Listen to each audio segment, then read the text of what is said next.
white line points to the moon. The blue line is the past and intended trajectory. The yellow and red lines are pointing towards the sun and Earth, respectively. The different color cones you see at the top are the antenna arrays used for line-of-sight communication back to Earth. We'll show the viz periodically throughout our coverage, up to about 12 minutes prior to landing. In these final moments before landing, the most reliable spacecraft data will be relayed through Nova Control audio loops. And we're starting our coverage later than expected today as flight controllers continue to assess Nova-C's trajectory, guidance, navigation, and control. Nova-C maintained a low lunar orbit, but is in a slightly more elliptical shape. Last night, flight controllers performed a lunar correction maneuver burn to adjust the lander's orbit. This burn kept Nova-C on a trajectory to land in Malapert A, but moved our landing time estimates earlier by about an hour. Then today, flight controllers chose to exercise an additional orbit before starting the IM-1 mission landing sequence. This decision brought us to now, projecting a landing time of 1724 Central Time. Intuitive Machines made the decision to reassign the primary navigation sensors from Odysseus's laser range finding system to use the sensors on NASA's navigation Doppler LiDAR. This is a dynamic situation, and we'll update you later in the broadcast. Intuitive Machines still intends to land in the optimum lighting window, and the lunar correction maneuver performed last night eliminated the need for the planned 10-second deorbit initiation burn, which would have brought Nova-C from low lunar orbit into the descent phase. Nova-C's current trajectory has it continuing to decrease its altitude over the next hour until the braking burn called powered descent initiation. Again, the landing time is expected at 5:24 p.m. Central Standard Time, 6:24 p.m. Eastern. The countdown clock at the top of your screen is counting down to the time that we expect to remove, and we expect to remove the countdown clock approximately 2 minutes before the landing opportunity. Getting to this moment, Gary, has been quite the journey, and it's lasted about 7 days so far since liftoff from Launch Complex 39A at NASA's Kennedy Space Center. Odysseus lifted off at 1:05 a.m. Eastern Standard Time from atop a SpaceX Falcon 9 rocket on February 15th. Approximately 48 minutes later, Intuitive Machines' Nova-C class lunar lander entered a translunar orbit, a direct shot at the moon. In the following days after launch, flight controllers in Nova Control commanded engine firings to place the lander into low lunar orbit, approximately 100 kilometers or 62 miles above the lunar surface. The journey to low lunar orbit included firing the first liquid methane and liquid oxygen engine in space. This was called the commissioning maneuver. It was a full-thrust main-stage engine burn with a throttle-down profile necessary to land on the moon.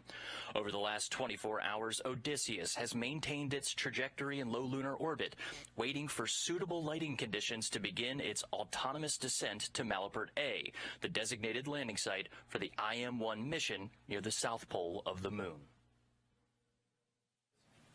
Our joint coverage will follow Odysseus through its descent and landing on the lunar surface, carrying 12 payloads down with it. The mission is enabled under a task order with NASA's Commercial Lunar Payload Services, or CLPS. Here's more on this initiative under Artemis. Our moon. It seems so close in the night sky, but getting there is really hard. But what if there was a way to change that? Only a few nations have successfully landed on the moon. As NASA sends astronauts back to the lunar surface, this time to stay, we will need to send science and technology instruments ahead of time to lay the foundation for human exploration. To make this happen, NASA is helping establish a commercial lunar economy. For the first time ever, there will be commercial delivery services to the moon.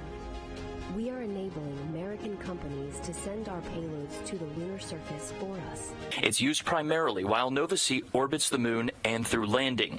The top right images of the moon are called the lunar tactical view. When the dots turn red, the lander is on the far side of the moon, and green is on the near side. The line is the tail where Nova-C is, with each dot representing 10 minutes of elapsed time. The acceleration sensed portion of the screen shows raw acceleration values from Nova-C's inertial measurement unit. This is used a lot during burn maneuvers and is a more robust way of measuring acceleration over time with the ability to look back back at what has happened. For some reason, flight controllers have lost data.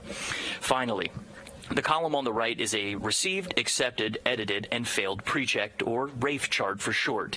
When each of these lines are on top of each other, that's a good indication that Nova-C's navigation system is in good health.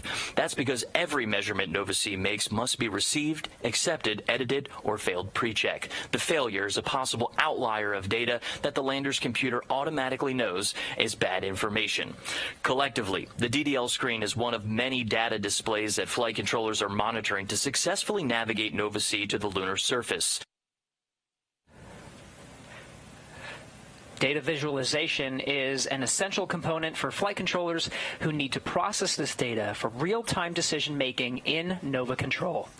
Now, again, we're following along with the flight control teams here in Nova Control prior to the next critical steps, including activation of the navigation Doppler LiDAR to provide guidance, navigation, and control for the landing phase.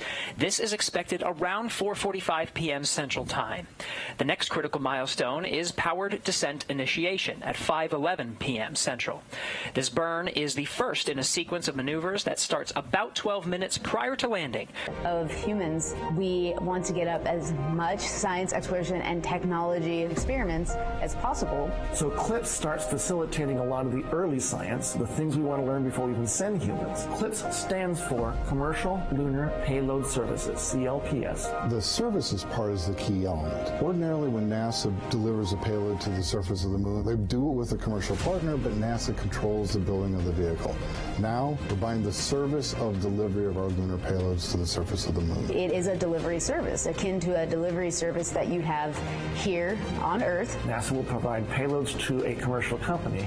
They decide how to get it to the moon. They have to develop their own lander, but they also have to manage the entire end-to-end mission. It's meant to provide affordable, rapid, frequent access to the lunar surface through American companies. We're funding different companies. We have commercial companies that are competing to win task orders to deliver our payloads to the surface of the moon. One of the goals when we started CLIPS was to help establish a lunar economy. Somebody has to do it first, and then it becomes commercially available. Then they're able to crank them up. Then they're able to make it more affordable. And so the lunar surface is just the next frontier for a commercial environment. But we had to acknowledge up front, all the way through the highest levels of the agency leadership, that some of them will fail. These missions may not be as successful as a traditional NASA mission. We have accepted the risk that going through this innovative approach with these commercial companies, that there could be some failures. Some of them are new companies. None of them have ever successfully landed on the surface of the moon. So they're going to learn lessons. We need to give our vendors the opportunity to learn. And so that'll help ultimately buy down our risk as these companies learn, okay, what does it take to actually build up the lunar lander, integrate payloads, get to the lunar surface and land safely. They've been able to demonstrate that they have very, very good technical depth and the ability to design and execute missions. We're willing to take more shots on goal. We aren't risking human life. And in the big picture, if we're flying missions at 1/10 of the cost of a NASA mission and we fail 2 of them, we still get 8 missions for that same price. Even with 1 or 2 or 3 failures, this is still a very economical proposition. It's a risk posture which is more risk tolerant than NASA is accustomed to. There's not a single one of these companies that's willing to bet their mission on a coin toss. Every one of them is doing what they can in order to have the most successful mission possible. But the important thing to realize is that risk tolerant does not mean risky, and the rewards are a long-term ability. All stations, this is Mission Director on IM-1. We're evaluating how we can refine that signal and dial in the pointing for our dishes. What we can confirm, without a doubt, is our equipment is on the surface of the moon, and we are transmitting. So, congratulations, IM team. We'll see how much more we can get from that.